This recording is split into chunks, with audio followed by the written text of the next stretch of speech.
Mason Johnson's old pickup creaked along Westlake's private ramp while, behind the tinted glass of the VIP lounge, sharp-pressed suits exchanged smug looks. The loudspeaker announced that Aurora Edwards Gulfstream would be wheels up in 2 hours. "That's the expert?" scoffed Caleb Foster, the company's director, when he spotted the mechanic in a faded coverall lugging a dented toolbox. Mason, 38, carried 15 years of saving jets other folks had written off as junk. He kept walking, crossing the red carpet that separated the important from the invisible. The ramp supervisor reminded him of the clock. If the fix didn't happen fast, a crew from Atlanta would be called in. Mason just nodded, lifted the cowling like pulling back the curtain on a secret, and disappeared into the engine. The hangar, until then echoing with laughter, fell silent as he pinned down an intermittent hiss, swapped out a burnt sensor, and reprogrammed the main module. The only sound was the click of wrenches, faces pressed to the glass, mockery gone. The compressor spun smooth again, letting out that deep growl pilots love. A collective sigh escaped from the lounge. Mason wiped grease on his pants, closed the cowling, and gave a thumbs up. There was still time on the clock, but no one doubted who the best tech on that ramp was. The Gulfstream G650 gleamed in the morning light. Sticker price, $65 million. Mason crossed the tarmac, feeling eyes track him from the terminal. Some judging, others hiding their uncertainty. Among them, one pair stayed calmly analytical. Before any whisper could gain steam, a firm voice. "Let him work." Susan Edwards, 43, CEO of Edwards Aerospace and owner of the jet, stepped forward without hesitation. A navy suit framed her straight posture. Hair pulled back with precision broadcast her need to control everything. "How long do you need?" she asked, locking eyes with Mason. "Depends on the problem, ma'am," he answered, not looking away. "You've got 60 minutes, she said, checking a watch worth more than his salary. "Impress me." While the execs fled back to the air conditioning, Mason pulled the access panel and saw the real threat. A pressurization failure others had called an electrical short. If the plane climbed, the cabin would lose air at 45,000 feet. Fatal. His hands worked with a surgeon's calm. Every soldered wire, every tested sensor inched the anonymous crowd behind the glass toward a safe flight, though no one seemed to notice, except Susan, who tracked each move in attentive silence. 30 minutes did it. Panel closed, tools stowed, Mason wiped grease on a frayed rag. Job done. Out here, far from trophies and applause, perfection wasn't a luxury. It was the rule. Susan left the terminal wordless, this time alone, under the restless buzz of crew radios. She stopped a few steps from the jet, rested a hand on the metal rail, and counted each heartbeat before speaking. "How long until someone figures out the real flaw?" she asked, steady. "They wouldn't," Mason said. "The plane would drop first." The air seemed to thicken. Susan held his gaze, a heavy exchange hinting at routes not yet charted. "Come," she said, already turning. The order sent ripples of surprise across the ramp, especially through Caleb Foster, who watched like a crack had opened in the fuselage of his own career. Moments earlier, the airport had been the stage for an emergency repair. No one guessed the conversation was dismantling dogmas decades old inside Edwards Aerospace. The mechanic who'd averted disaster was the real inventor of the pressurization system installed in half the fleet, an invention that had rocketed Foster to titles and bonuses. If this backstage glimpse hooked you, stick around. In the next few minutes, Susan's choice will show how a single move can upend entire aviation dynasties. As she and Mason head for the hangar, executives trade looks, rattled by the idea that the narrative propping up their careers could collapse before the next takeoff. Foster, frozen, feels his own future losing altitude. Mason's face tightened, muscles taut like a cable ready to snap.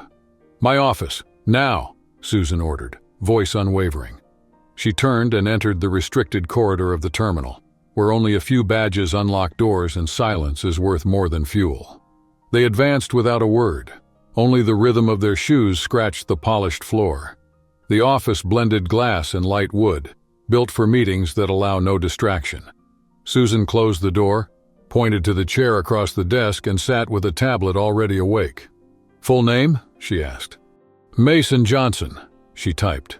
The soft tap on the screen broke the hush. Her brows lifted.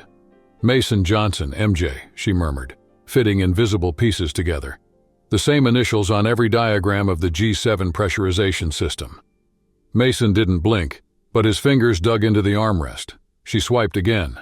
3 patents, 4 innovation awards, a master's in aerospace engineering from the Tech University, and yet you wear a blue coverall and swap valves in the hangar. The air felt heavier. Susan laced her fingers together and leaned forward. I want to know, Mason. Why hide a resume that would make any board fight for your attention? He drew a slow breath, eyes fixed on her reflection in the polished tabletop, as if looking for an alternate route. Nobody hires a black engineer who grew up in the suburbs to head development, Mason said flatly, before the room could catch its breath. And the mechanic bills don't wait, Mrs. Edwards. Susan opened the bottom drawer and pulled out a folder labeled G7. Inside were contracts, test reports, and charts, all signed by Caleb Foster as chief engineer. Do you know how much this project has earned the company in the last 5 years? She asked, spreading the pages across the table. Mason kept his gaze on the sheets without touching them. 428 million, he answered with the cadence of someone reciting familiar numbers. The system cut fuel consumption by 23% and slashed maintenance costs by 31%. Susan looked up. She hadn't expected such precision. Foster got 3 promotions and a $2.5 million bonus, she went on, watching him. While I kept swapping turbines, Mason finished, his tone unchanged. The door rattled with impatient knocks. Without waiting for an invitation, Foster walked in, his face a mask of concern that couldn't hide the tension in his shoulders. Susan, the board is already on the video call. We need to get on the same page. The sentence died when he noticed Mason near the workbench. He's still here? I thought the job was done. Susan planted her elbows on the table before dropping the bomb in an almost casual tone. We're talking about intellectual property, specifically the G7. Caleb Foster went pale.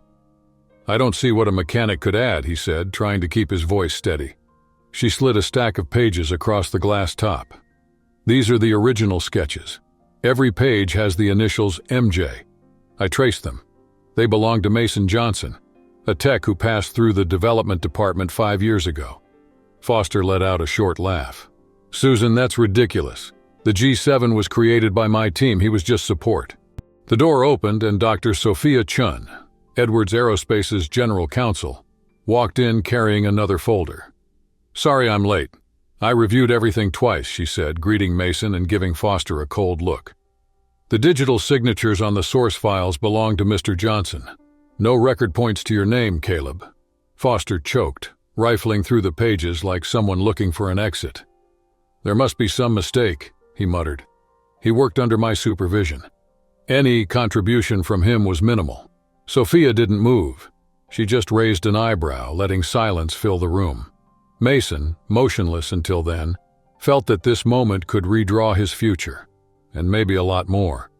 Susan slipped between the monitors to the main table and, without raising her voice, opened another file in front of everyone. This one has 3 emails from you to HR, Caleb, she announced. In all of them, you recommend firing Mason Johnson for technical incompetence. The date? Exactly 3 days after the G7 project was logged in the system. The air seemed to shrink in the conference room. Mason felt the weight of every stare but stayed still. He'd waited 5 years for this moment. He'd been escorted out of the company like a cheating intern, and had spent every one of those days certain the curtain would fall. He just hadn't expected it to happen with a click. Susan turned to him. Dr. Johnson, Dr. Chun has prepared a dossier. There's formal recognition of your authorship, full payment of back royalties, and a letter. Mason didn't blink. What letter? One that rewrites resumes, Susan answered, then turned to the other side of the table. Caleb Foster, you're suspended until the audit is finished. Hand your badge to security. Foster went white, then tried to steady his voice. You don't have the authority for that. The board will never... He didn't finish. The automatic door had already opened and 2 guards were waiting in the hallway. The room camera recorded everything, streaming live to the executive floor. Somewhere up there, directors leaned toward the screen, waiting for the next move. The warning was blunt. The board will know everything in 60 minutes, Susan declared. If you care about your reputation, leave before I call security. Foster grabbed the folder, crossed the room, and slammed the door. The bang echoed, but Susan turned to Mason and Sophia. Now the real work begins. The next 2 hours redrew not only Mason's future, but the entire hierarchy at Edwards Aerospace. While Sophia checked clauses and dates with surgical precision, Mason sensed a different beat. Susan wasn't just after payback. She saw a bigger board, laid out piece by piece. Her folder held more than the G7 system dossier. Reports, emails, and witness statements collected over 2 years mapped a pattern of exclusion and idea theft. Mason hadn't been the first to be silenced, only the engineer whose proof couldn't be buried. Susan had waited until everything formed an irrefutable strike. In the airport parking lot, Foster feverishly dialed board allies. His throne was crumbling, but he still had one move left: deals that could implode Mason's career and drag Susan down with him. What he didn't know was that every call ran over tapped lines, and his steps were tightening his own trap. The game was far from over. The pieces had just shifted. The reinforced glass muted terminal announcements as Susan turned the knob. The private room felt suspended in time, but Mason only felt the cold leather pressing into his back. Across the table, she went straight to the point. "The pressurization system you fixed yesterday," she said, laying down a gray folder, "matches a tweaked version of the G7 model, correct?" Mason answered with a quiet, "Yes, ma'am," without meeting her eyes. "Funny," Susan went on, opening the folder, "because the company credits the design to Caleb Foster. He got a 7-figure bonus, but these sketches have the initials MJ at the bottom." Silence brewed for a moment, as if the air itself was thin. "5 years ago," she continued, "you were a junior engineer at Edwards Aerospace. You were fired for technical incompetence 3 days after handing in an entire project." "Bills don't wait," Mason replied evenly. "Mechanics have rent to pay too." Susan leaned in, shortening the distance until the table felt narrow. "Want to know what else I found, Mr. Johnson? You weren't the exception. In the last 10 years, 7 brilliant professionals were let go under identical pretexts. All black or Latino, all right after signing innovations that made other people fortunes." The knob turned, and as the door opened, a woman in her early 40s stepped in with a tablet on her forearm. Susan rose, breaking the silence. "Mason, this is Dr. Vanessa Chun, our new general counsel. For 8 months she's been running a confidential investigation." Vanessa nodded lightly and got straight to it. "Mr. Johnson, we've gathered solid proof that Edwards Aerospace has been looting patents from within. Your project is just the first thread of a much bigger web." The words sparked flashes in Mason's mind. Lonely pre-dawn hours in the lab. The instant he cracked the pressurization puzzle that had frozen the team. Foster's predatory stare at the results. The humiliation of being escorted out of the building like an intruder. He drew a deep breath. "Why share this with me?" Susan leaned over the table, her voice almost conspiratorial. "Caleb Foster controls half the board and keeps allies in key posts. To bring him down, I need evidence no one can dispute, and only you can get it." Mason raised an eyebrow. "And what's my cut in this deal? We'll restore your royalties, publicly credit your work, and—" Susan let the pause hang. "The Director of Innovation position you were denied 5 years ago will officially be yours." Mason suppressed a smile. "You really think the board will name a black former mechanic as director?" Susan leaned in, voice steady. "When they see what's at stake, they won't have a choice." Dr. Chun slid a file forward. "This NDA frames our conversation." 3 hard knocks. Caleb Foster walked in uninvited, his face molded in fake concern. "Susan, the board is waiting. Why is the temp still here?" "We were discussing the G7 system," she said, her tone unchanged. Foster went pale. "What can a mechanic add to advanced engineering?" Susan flipped the tablet over. "These are the original sketches, signed MJ." "Mason was just an assistant," Foster laughed. "Minimal involvement." "Minimal?" Susan looked up. "I have emails from you asking to fire Johnson for technical incompetence 3 days after he presented this project." Foster straightened his suit. "There's a video conference. The board won't wait for your theories." She stood, every syllable razor sharp. "Caleb, you're suspended until the internal investigation is over." "You can't. The board will never—" "They'll know in an hour." Susan cut him off. "If you want to keep a shred of dignity, leave now." Mason stayed quiet. For the first time, the door that had always seemed locked felt like it was starting to open. Once the door closed, Susan spun in her chair and stared at Mason. "The shareholders' meeting is in 2 weeks. We need something that takes Foster down." Calmly, Mason set a case on the table. "I didn't bring a single piece of evidence. I brought an arsenal," he said, unzipping it. Inside lay the original G7 prototype and an encrypted drive. Every stage of the project was time-stamped and digitally signed. "And here," he added, holding it up, "are hours of recordings. Foster, 5 years ago, teaching the team how to erase my name from the reports." Dr. Chun leaned in. "How did you get this?" Mason let a quick smile slip. "I grew up fixing radios in a neighborhood where even the streetlights were patched up. Where I'm from, you learn to keep insurance against powerful people." What no one at the table knew was that Mason had filed away far more than his own case. In 5 years inside the luxury hangars, he cataloged every stolen patent and every talent stifled by the company's prejudice. His plain shirt was the perfect disguise. While he tightened screws on billionaires' jets, he gathered the jet fuel to burn the whole system down. Caleb Foster thinks he's dealing with a wounded mechanic. He's about to find out he's up against a meticulous engineer, patient as rust, ready to turn years of invisibility into a blade that cuts where it hurts.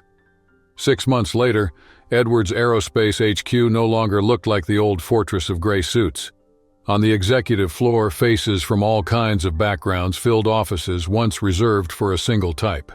At the center of the shift was Mason Johnson, once an invisible mechanic, now Director of Technological Innovation and the mind behind the G7 system.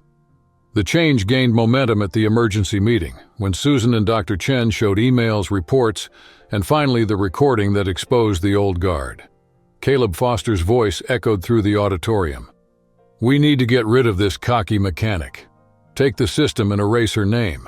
Who's going to believe a black woman from the hood created something like this?" Shareholders and the press were stunned. A rumble of outrage drove the stock down 18% that afternoon. But the reputational hit was far worse than the financial loss. In his first interview with Aviation Technology, Mason summed it up. "I could have sued, but the problem was bigger than Foster. It was structural." With Susan's backing, he pitched a bold idea. Audit the last decade of patents, give credit and royalties back to the people who'd been erased, and channel part of the profits into an innovation fund for talent from historically marginalized communities. The plan didn't just shake up the balance sheet. It changed how the engineers saw their own future. While Caleb Foster bounced from lawsuit to lawsuit, with licenses revoked and doors slammed even by the most mediocre consultancies, Mason opened the Community Tech Development Center, funded by Edwards Aerospace, in the same neighborhood where he'd learned to tear down carburetors. During the ceremony, he told Susan he wasn't after revenge but justice, and above all, visibility for people who'd always been kept out of the spotlight. The frosted glass building houses labs open around the clock. Kids without degrees tweak robotic arms and mold metal alloys on 3D printers, guided by mentors who value curiosity over resumes. In 6 months, the students themselves have already filed 3 patents. A result business paper's called Unlikely but Undeniable. Walking between workbenches, Susan watched a mini drone hover over a table and said, almost venting, that if Foster had shared the credit years ago, he'd still be a director. "Greed," she said, "usually underestimates the talent in its path." The surprise came 3 months later. Instead of a cushy position, Susan handed Mason a partnership contract. On Good Morning America, he explained it wasn't the wedding the rumor mill wanted, but a merger. The garage shop turned micro company now owned 30% of Edwards. The executives who'd laughed at him on the tarmac watched co-workers quit, and those who stayed learned the hard way. Competence wears no color tag. The auditorium is buzzing under blue lights. In the center floats the prototype of the propulsion system that can slash commercial aviation's fuel burn by 40%. The reason for this gathering on such a sensitive anniversary. Susan steps up to the podium and lets the silence speak first. 1 year ago, she recalls, an engineer was laughed at while he was saving lives. Today, he's saving our industry, protecting the planet, and keeping alive dreams that almost suffocated under prejudice. Mason watches from the crowd.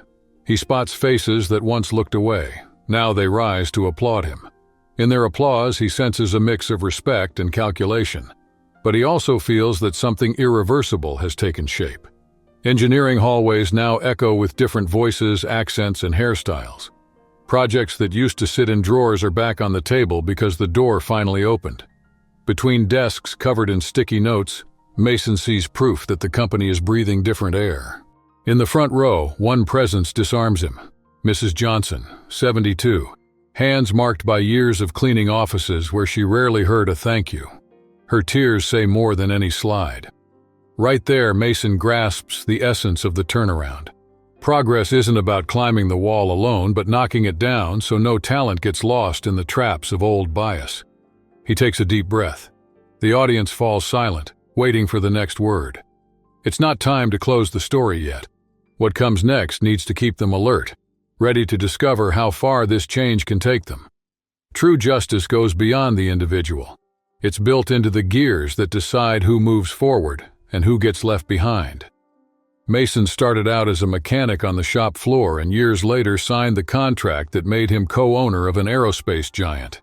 That leap shattered stereotypes and sparked ambition in hundreds of young engineers from neglected neighborhoods.